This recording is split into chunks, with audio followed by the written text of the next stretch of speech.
کہا کہ انبیاء کی شناخت کے کتنے طریقے بیان کیا گیا کہ انبیاء کی شناخت کے تین مختلف طریقوں سے انبیاء کی شناخت کی جا سکتی ہے۔ پہلا طریقہ یہ ہے کہ گزشتہ جو نبی ہے وہ آنے والے نبی کی خبر دے۔ دوسرا طریقہ یہ ہے کہ ان کے اخلاق، ان کے کردار سے ہم اس بات کا یقین حاصل کر لے کہ ایک شخص سر جانشین بھی تو ہوگا، جانشین جی سر جانشین مقرر یہ بھی تو ہوگا نا، جانشین بنانا۔ یہ پہلا طریقہ ہو جائے گا کہ گزشتہ نبی آنے والے نبی کی خبر دیتا ہے، یعنی ایک نبی دوسرے نبی کی معرفی کرائے، ایک نبی دوسرے نبی اچھا کو اچھا انٹروڈیوس کرائے۔ یہ پہلا طریقہ ہو جائے گا۔ جانشینی ہے، یا مثلا بعد میں کوئی نبی آنے والا ہے، گزشتہ نبی یا جو پہلا نبی ہے، یعنی جو نبی پہلے آیا ہے وہ نبی آنے والے نبی کی خبر دے، اب چاہے وہ نبی اسی زمانے کا نبی ہو یا بعد میں آنے والا نبی ہو۔ دوسرا طریقہ یہ تھا کہ ان کے اخلاق اور کردار و تعلیمات سے ہم ان کو پہچان لیں۔ سر جی سوال؟ سر اولاد بھی تو ہوں گی نا، اولاد جس کی اولاد ہوگی وہی وہ نبی ہوں گے، جو جس کی نسل ہوگی۔ انبیاء میں یہ ضروری نہیں ہے کہ اس کی اولاد میں سے ہی نبی ہو، غالباً انبیاء میں یوں نہیں ہے۔ اچھا وہ امام جی ہاں، اماموں میں یہ بات ہے۔ انبیاء علیہ السلام نے یہ بات ضروری نہیں ہے۔ جیسے حضرت محمد ہے تو ان کے والد نبی نہیں تھے، جناب عبداللہ، ان کے والد جو ہے وہ نبی نہیں تھے، لیکن خود حضرت محمد دیکھیں نبی ہے۔ تو ضروری نہیں انبیاء کی جو نسل ہے وہ سب انبیاء ہی ہو، بلکہ بعض انبیاء ایسے ہیں جن کی نسلیں انبیاء ہے، بعض انبیاء ایسے ہیں جن کی نسل انبیاء نہیں ہے، وہ بغیر نبی والد کے، بغیر نبی بیٹے کے ان کی نسل جاری ہے، اور ان کی نسل آگے بڑھی ہے، انبیاء کا سلسلہ آگے بڑھا ہے۔ انبیاء علیہ السلام کی شناخت کا دوسرا طریقہ اخلاق اور کردار اور تعلیمات، اور تیسرا طریقہ ہم نے بیان کیا ہے۔ سب اپنی آوازیں میوٹ رکھے، شور آ رہا ہے، سب اپنی آوازیں میوٹ رکھے، ویڈیوز آوازیں سب بند رکھے۔ حسن مہدی، دانش حسین، اپنی آوازیں میوٹ رکھے۔ انبیاء علیہ السلام کی شناخت کا جو تیسرا طریقہ ہم نے بتایا کل، وہ تھا معجزہ۔ معجزے کے ذریعے ہم یہ شناخت کر سکے کہ کوئی نبی ہے یا نہیں۔ اس کا کیا ہوگا؟ اس معجزے کی تعریف کیا ہے؟ معجزے وہ چیز جو اللہ تعالیٰ کے ارادے سے انجام پاتی ہے، جو قانون طبیعت کے برخلاف ہے، اور جس چیز سے ہم کسی شخص کے نبی ہونے کا یقین حاصل کر سکتے ہیں۔ اس سے وہ دعویٰ کرتا ہے کہ اس معجزے کی بنا پر میں دعویٰ کرتا ہوں کہ میں خداوند متعال کا خاص بھیجا ہوا شخص ہوں، خاص نبی ہوں، یا خاص بندہ ہوں۔ معجزے سے ہم نبی کی پہچان کر سکتے ہیں۔ اس کے بعد ہماری بات ہوئی تھی کہ انبیاء علیہ السلام کی جو فرائض ہے، جو فریضے ہیں، جو ذمہ داریاں ہیں، وہ کیا ہے۔ ہم نے بیان کیا کہ انبیاء علیہ السلام کی پہلی ذمہ داری یہ ہے کہ وہ شارع ہوتے ہیں، وہ شریعت کو ہمارے لیے لاتے ہیں، وہ شریعت کو انسانوں تک پہنچاتے ہیں، ساتھ ساتھ وہ شارح بھی ہوتے ہیں، یعنی شریعت کی وہ تفسیر بیان کرتے ہیں، شریعت کو توضیح دیتے ہیں، شریعت کو بیان کرتے ہیں۔ تو انبیاء علیہ السلام شارع بھی ہوتے ہیں، شارح بھی ہوتے ہیں، ساتھ ساتھ وہ قاضی ہوتے ہیں، یعنی اگر امت میں کوئی مسئلہ ہے، کوئی جھگڑا، کوئی اختلاف پیش آتا ہے تو وہ قضاوت کرتے ہیں، وہ جج کرتے ہیں، وہ فیصلہ کرتے ہیں۔ ان کا کام فیصلہ کرنا ہے، اور امت کا کام ان کے فیصلے کی پیروی ہے۔ تیسری چیز کہ انبیاء علیہ السلام کا فریضہ کیا ہے، وہ یہ ہے کہ انبیاء علیہ السلام ہادی اور رہبر ہوتے ہیں۔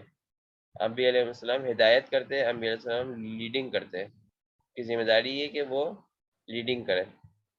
تو انبیاء علیہ السلام جو ہے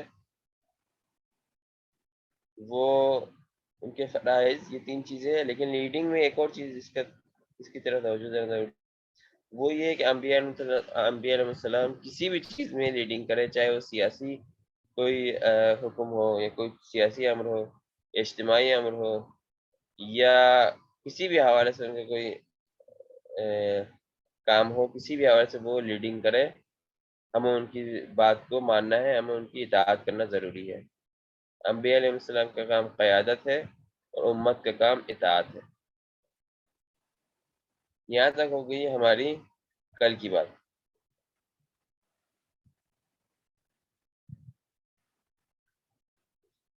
آج ہم جو بات ڈسکس کریں گے وہ یہ ہے کہ انبیاء علیہ السلام میں بھی ہمیں کچھ انبیاء ایسے ہیں جو پہلے آئے ہیں، کچھ انبیاء ایسے جو بعد میں آئے ہیں۔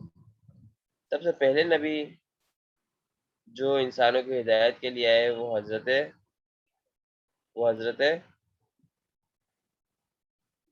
پہلے نبی جو اللہ تعالیٰ کی طرف حضرت آدم، حضرت آدم علیہ، اور آخری نبی جو انسانوں کی ہدایت کے لیے ہے وہ حضرت محمد صلی اللہ علیہ وآلہ وسلم۔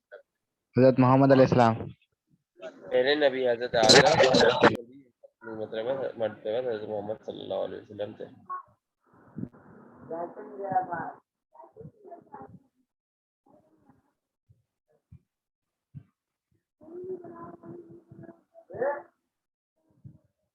آخری نبی جو تھے وہ آواز اپنی بند رکھے، آخری نبی جو تھے وہ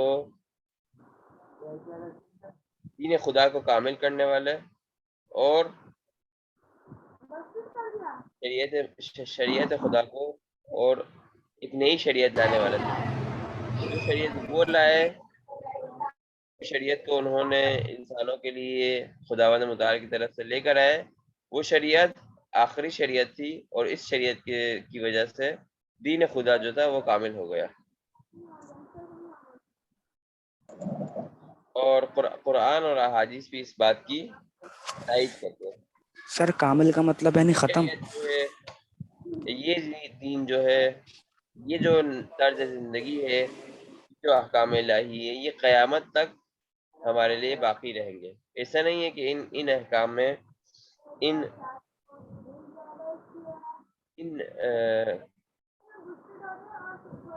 اس شریعت میں کوئی تبدیلی واقع ہوگی، بلکہ یہ شریعت ہمیشہ ہمیشہ کے لیے اسی طرح قیامت تک باقی رہے گی۔ اس شریعت میں کوئی تبدیلی واقع ہونے والی نہیں ہے۔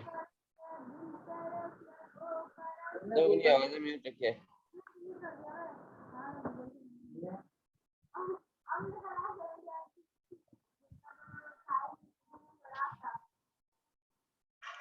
اس طرح یہ شریعت جو ہے وہ آخری شریعت ہے، اسی طرح اس شریعت کو لانے والے کی جو کتاب ہے، یعنی قرآن مجید جو ہے، وہ بھی آخری کتاب ہے، وہ بھی انسانوں کے لیے آخری دستور ہے۔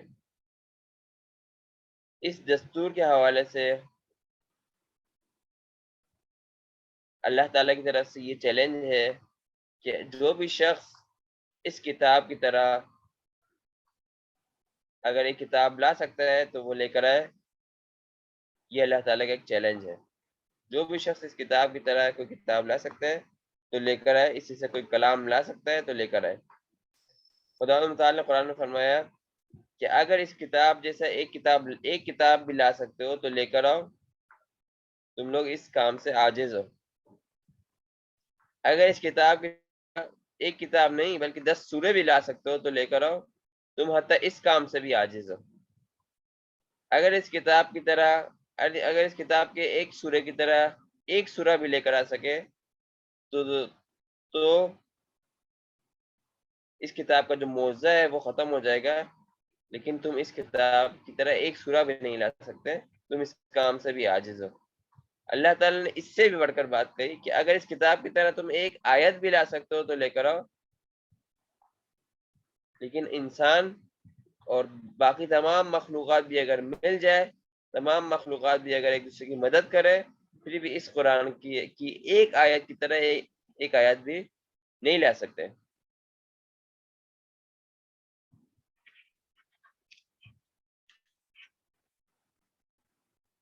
یہ ہے قرآن کا ہمارے لیے بلکہ تمام انسانوں کے لیے چیلنج، تمام مخلوقات کے لیے چیلنج۔ اس قرآن کی طرح 10 صورتیں، اس قرآن کی طرح اس قرآن کی طرح ایک آیت تک لا سکتے ہو تو لے کر آؤ، لیکن تمام مخلوقات اس کام سے عاجز ہے. پس یہ کلام خداوند متعال کا کلام ہے. یہ کلام انسان کو عاجز کرنے والا کلام ہے. یہ کلام معجزہ ہے.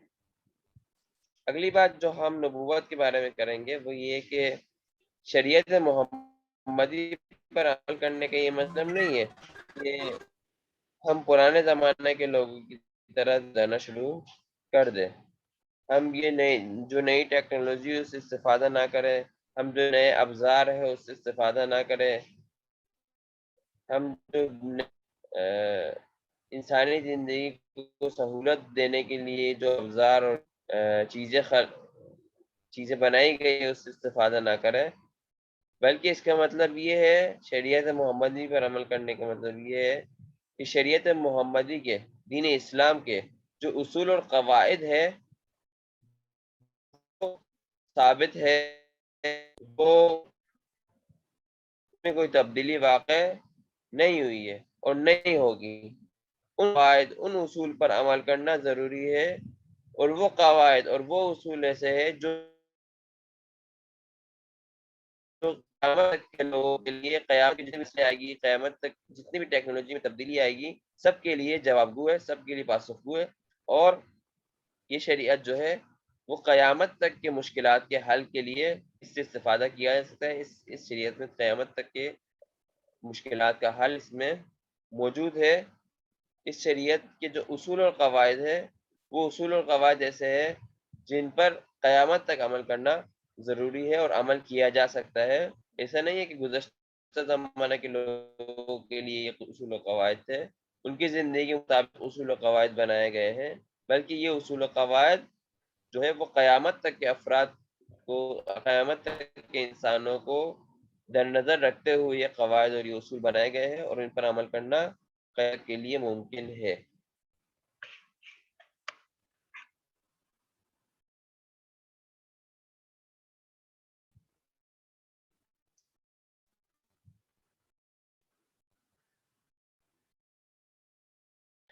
اگلی بات وہ یہ کہ ختم نبوت کے خاتمے کا مطلب ہرگز یہ نہیں ہے کہ انسان جو ہے وہ حضرت محمد صلی اللہ علیہ وآلہ وسلم کے بعد اب کسی لیڈر سے، کسی قیادت سے، کسی بھی انسان کو گائیڈ کرنے والے سے بے نیاز ہو گئے. اس کا ہرگز یہ مطلب نہیں ہے. شریعت محمدی آخری شریعت ہے، حضرت محمد آخری نبی ہے. اس شریعت کو قیامت تک انسانوں کو، اس شریعت پر قیامت تک انسانوں کو عمل کرنا ہے، اور اس شریعت پر عمل کرتے ہوئے معاشرے کو آگے لے کر جانا ہے. بس اگر معاشرے کو آگے لے کے جانا ہے، اگر اس شریعت پر عمل کروانا ہے تو ایک اس شریعت پر عمل کرنے والا جو اس شریعت کے مسائل سے آگاہ ہو، اس کی ضرورت ہمیں ہوگی. حضرت محمد صلی اللہ علیہ وسلم آخری نبی رسول، ان کے بعد کوئی نبی نہیں آئے گا. ان کے بعد سلسلے جو رسالت ہے، سلسلے جو نبوت ہے وہ خاتمہ ہو گیا.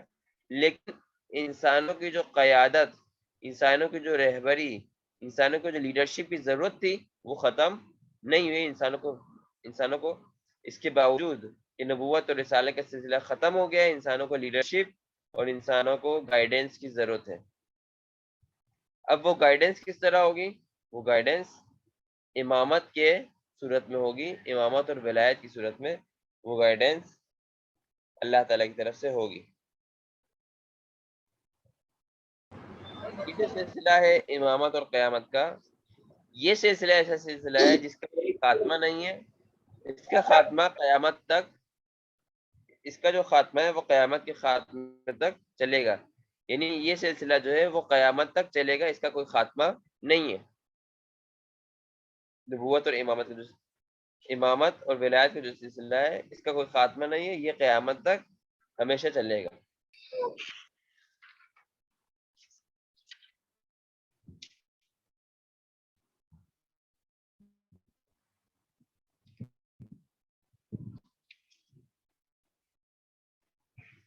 نبوت اور رسالت کا جو سلسلہ تھا، اس طرح نبوت اور رسالت کے سلسلے کو اللہ تعالیٰ نے انتخاب کیا تھا، اور یہ نبوت اور رسالت کا سلسلہ جو ہے وہ اللہ تعالیٰ کی طرف سے دیا ہوا سلسلہ تھا۔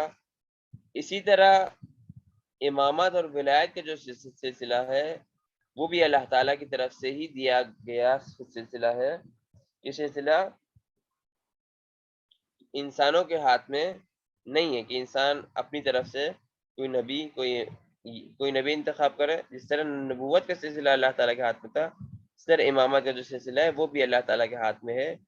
کسی انسان کے ہاتھ میں یہ نہیں ہے کہ وہ اپنی طرف سے کوئی امام معرفی کرے، اپنی طرف سے کوئی گائیڈنس، کوئی لیڈر معرفی کرے۔ کہ انسانوں کے جو ذمہ داری ہے یا انسانوں کے بس کی بات نہیں ہے، یہ کام صرف اور صرف اللہ تعالیٰ کا کام ہے۔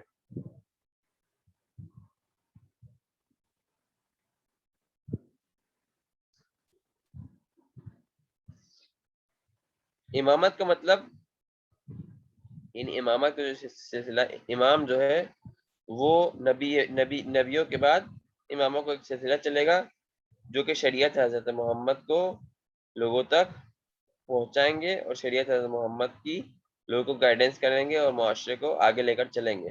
یہ امامت کا مطلب۔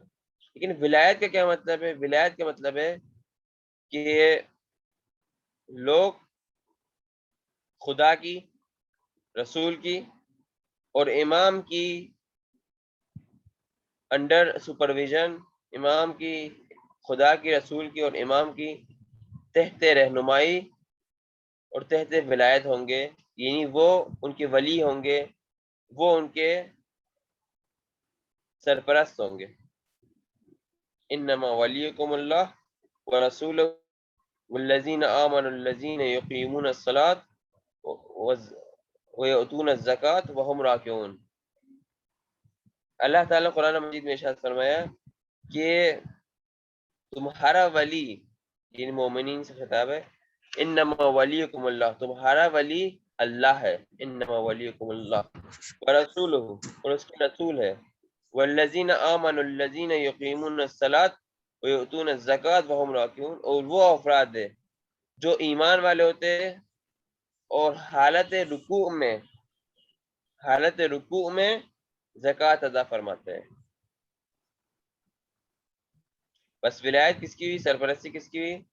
ولایت کن افراد کی ہے؟ خدا کی ہے ولایت اس آیت کے مطابق، رسول کی ولایت ہے، اور اس آیت کے مطابق ان اشخاص کی ولایت ہے جو حالت رکوع میں زکوٰۃ ادا کرتے ہیں، جو حالت رکوع، جو اللہ کے مومن ہوتے ہیں، حالت رکوع میں زکوٰۃ ادا کرتے ہیں۔ اب اگر تاریخ میں دیکھا جائے، پورے تاریخ میں دیکھا جائے کہ آیا تاریخ میں کوئی ایسا شخص ملتا ہے جس نے حالت رکوع میں زکوٰۃ ادا کی ہو، اور زکوٰۃ ادا کرنے کے بعد اس کے لیے کوئی آیت نازل ہوئی ہو، تو وہ صرف اور صرف تاریخ میں ایک ہی شخص ہے، اور وہ کون ہے؟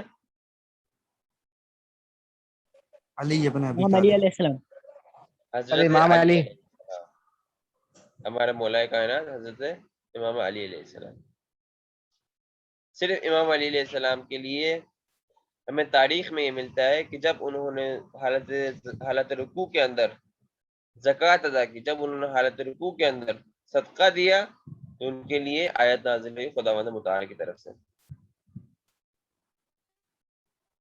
تو اللہ تعالیٰ کے ولی جو ہے، ہمارے جو ولی ہے وہ اللہ ہے، ہمارے جو ولی ہے وہ رسول ہے، ہمارے جو ولی ہے وہ امام علی علیہ السلام ہے، اور ان کے بعد جن ائمہ کو، جن افراد کو رسول خدا کی طرف سے، اللہ تعالیٰ کی طرف سے رسول خدا نے معرفی فرمایا، جن کا نام، جن کا نسب، جن کی خصوصیات اللہ تعالیٰ کی طرف سے رسول خدا نے ان کی معرفی فرمائے، وہ افراد ہیں۔ ہر کوئی ہم اس کو ولی، ہر کسی کو ہم اپنا سرپرست، ہر کسی کو ہم اپنا لیڈر نہیں بنا سکتے، بلکہ اس کی کوئی خاص خصوصیات ہونی چاہیے، اس کی کوئی خاص صفات ہونی چاہیے، جن صفات سے صرف اور صرف اللہ تعالیٰ آشنا ہے، اور ان صفات کی صرف اللہ تعالیٰ کی ان سے آشنائی کی وجہ سے صرف اور صرف ان کا معرفی اللہ تعالیٰ ہی کروا سکتا ہے، ہم انسان اس کی معرفی نہیں کروا سکتے۔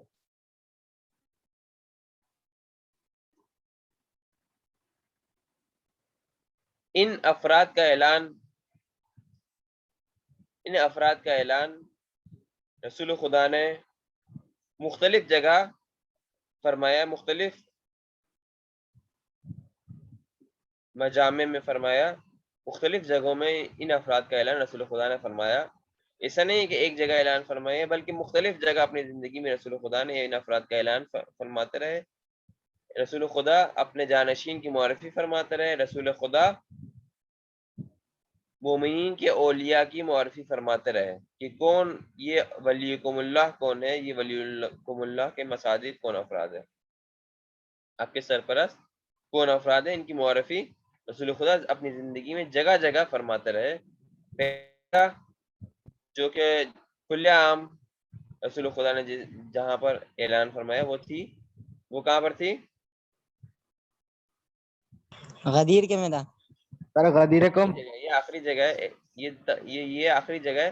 پہلی جگہ کہاں پر تھی جو زندگی میں رسول خدا نے پہلی مرتبہ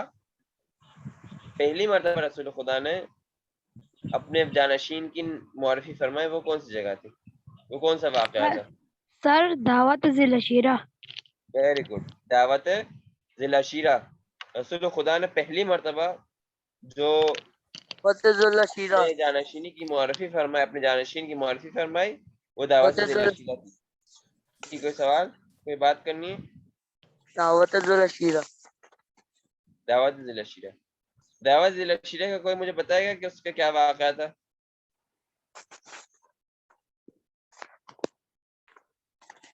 دعوت ذی العشیرہ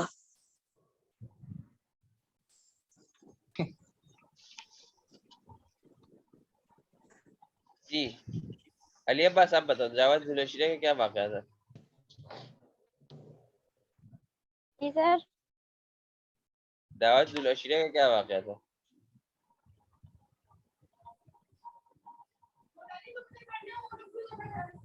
علی عباس۔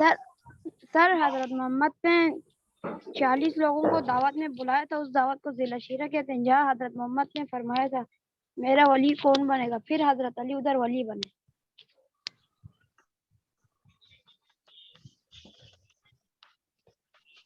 جی ہاں، آپ نے بہت شارٹ کٹ کے بتایا۔ دعوت ذی العشیرہ وہ پہلا مقام تھا جہاں پر رسول خدا نے اپنے جانشین کی معرفی فرمائی۔ وہ اس رسول خدا نے 40 اپنے اقربا کو، 40 اپنے رشتہ داروں کو، 40 اپنے جاننے والوں کو بلایا دعوت پہ۔ اس دعوت میں رسول خدا کو امام علی علیہ السلام کی جانشینی کی معرفی فرمانی تھی، رسول خدا کو اپنی نبوت کا اعلان کرنا تھا سب کے سامنے۔ رسول خدا نے پہلے دن جب دعوت فرمائی تو اس وقت جو مشرکین مکہ تھے وہ رسول خدا کے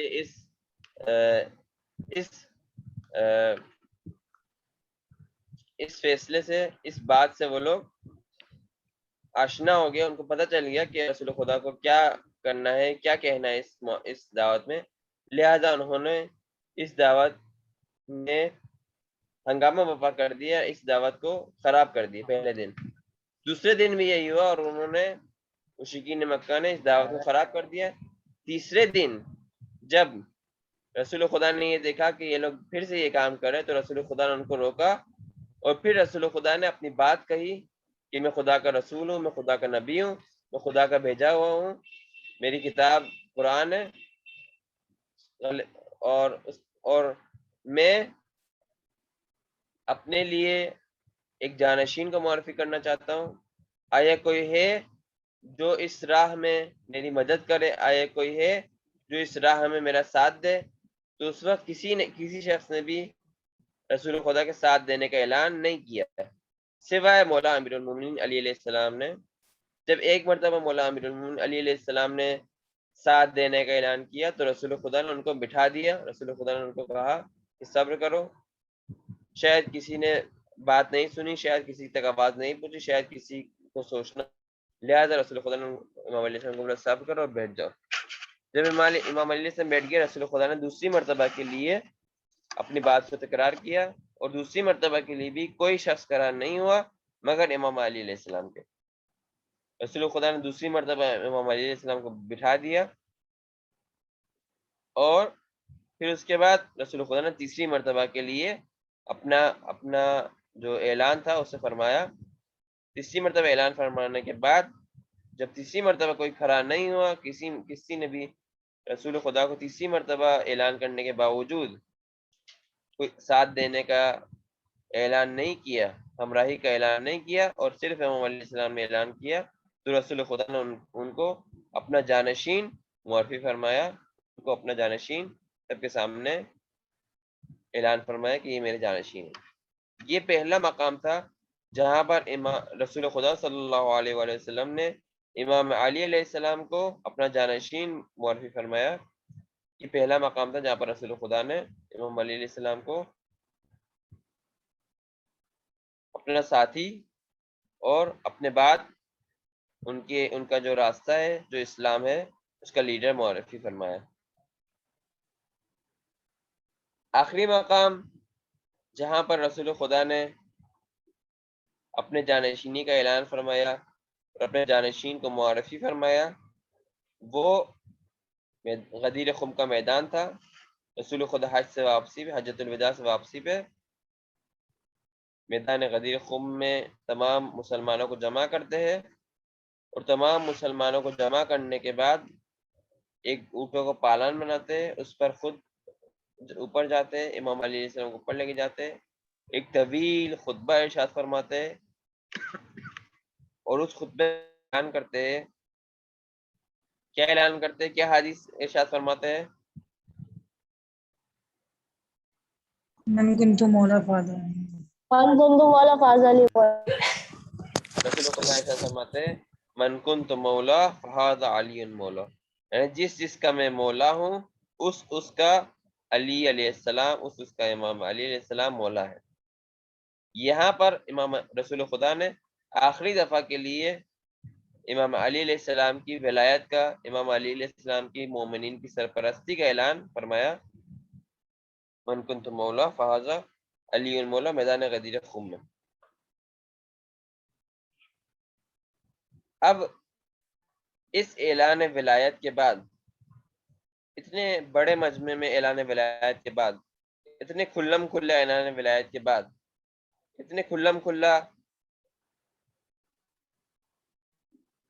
مسلمانوں کے درمیان اپنے ولی اور اپنے جانشین کے اعلان کرنے کے بعد، اگر پھر بھی کوئی گروہ، کچھ افراد جمع ہوتے اور یہ کہتے ہیں کہ ہمیں رسول خدا کے بعد ایک لیڈر چوز کرنا ہے، ایک جانشین چوز کرنا ہے، تو یہ تو نہایت غلط اور نہایت نامشروع بات ہے، غیر قانونی بات ہے کہ رسول خدا نے کھلا کھلا اعلان ولایت کر لیا، رسول خدا نے کھلا اعلان جانشینی کر دیا۔ اب اس کھلم کھلا اعلان جانشینی کے باوجود اگر کسی شخص کو کوئی کچھ افراد جمع ہوتے اور اپنے لیے کوئی جانشین معرفی کرتے، مسلمانوں کے لیے ایک جانشین انتخاب کرتے، تو یہ انتخاب، یہ نشست 100% غیر قانونی ہے، 100% نامشروع ہے، غلط ہے، کیونکہ رسول خدا نے خود ہی اپنی زندگی میں ہی جانشین کی معرفی فرما دی تھی۔ اب کسی کو یہ اس بات کی ضرورت نہیں ہے کہ وہ جا کر جانشین بنائے، یا جا کر جانشین کے لیے کوئی کمیٹی بٹھائے یا کوئی مشورہ کرے۔ جانشین تو رسول خدا نے خود اپنی زندگی میں معرفی فرما دیا تھا۔ اگر کوئی شخص یہ کام کرتا ہے تو یہ کام نہایت غلط کام ہے، یہ کام نہایت نامشروع کام ہے، یہ کام نہایت غلط کام ہے۔ آخری نکتہ آج کے جو چیپٹر ہے، آج کا جو درس ہے، اس میں آخری نکتہ یہ ہے کہ رسول خدا کی میدان غدیر خم میں اعلان ولایت سے قبل اس کے کہ رسول خدا میدان غدیر خم میں امام علی علیہ السلام کی ولایت کا اعلان کرے، ان کے لیے ان پر ایک آیت نازل ہوئی تھی، آیے بلغ یا ایھا الرسول بلغ ما انزل الیک من ربک فإن لم تفعل فما بلغت رسالتک، یہ رسول ابلاغ کر دیجئے، بتا دیجئے، پہنچا دیجئے اس چیز کو جو آپ پر آپ کے پروردگار کی طرف سے نازل ہوئی ہے، اگر آپ نے ایسا نہیں کیا تو آپ نے رسالت کا کام پورا نہیں کیا، اپنے رسالت نہیں پہنچائے۔ رسول پر اعلان ولایت سے قبل، امام علی علیہ السلام کی اعلان ولایت سے قبل یہ آیت نازل ہوئی، ان کو یہ کہا گیا کہ آپ اعلان رسالت کر دیجئے۔ اس کے بعد جب رسول خدا نے خطبہ غدیر کو ارشاد فرمایا اور من کنت مولا والی حدیث بیان فرمائے اور امام علی علیہ السلام کی اعلان ولایت فرما دی، اس کے بعد رسول خدا پر یہ آیت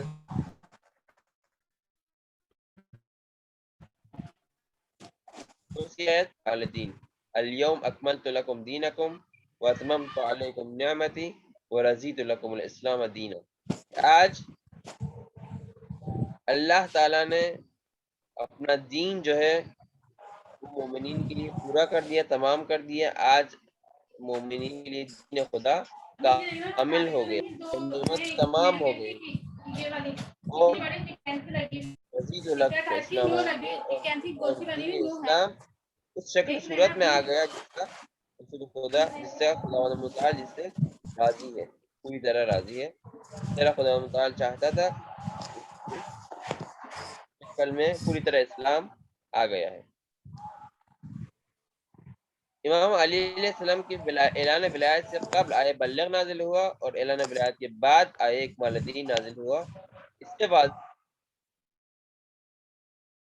ولایت کتنی اہمیت رکھتا ہے کہ جب تک اعلان ولایت نہیں ہوا، خود رسول خدا کو اللہ تعالیٰ کا ڈائریکٹ حکم ہے اعلان ولایت کر لیجیے، اور جیسے ہی اعلان ولایت ہو گیا، آئے اکمال الدین ہوئی کہ یہ دین کامل ہو گیا۔ یہ ہمیں یہ بات پہنچاتا ہے کہ یہ امر، یہ چیز کتنی اہمیت رکھتی ہے۔ آج کے درس کو یہیں پہ رکھتے ہیں، کل انشاءاللہ یہیں سے کنٹینیو کیا جائے گا۔ کوئی سوال ہے تو